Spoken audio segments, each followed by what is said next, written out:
This is a series of American history that everybody must know. After the Revolution, America was free, but broken. 13 states, 13 currencies, 13 sets of laws, freedom without unity. In 1787, leaders gathered in Philadelphia to build something entirely new, a government born from the people.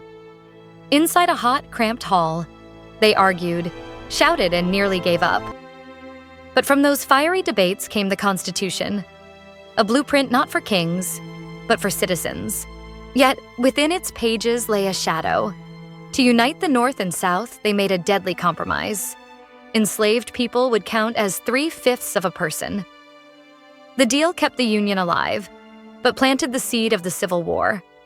Then came the Bill of Rights, the first 10 amendments, freedom of speech, religion, press. The promise that liberty would belong to everyone. Someday. In 1789, George Washington took the oath as the first president, a man who could have been king, but chose restraint. Beside him, John Adams rose as vice president, and soon, rival visions divided the young nation. Hamilton's strong government versus Jefferson's liberty-first dream. They built more than a country. They built an idea.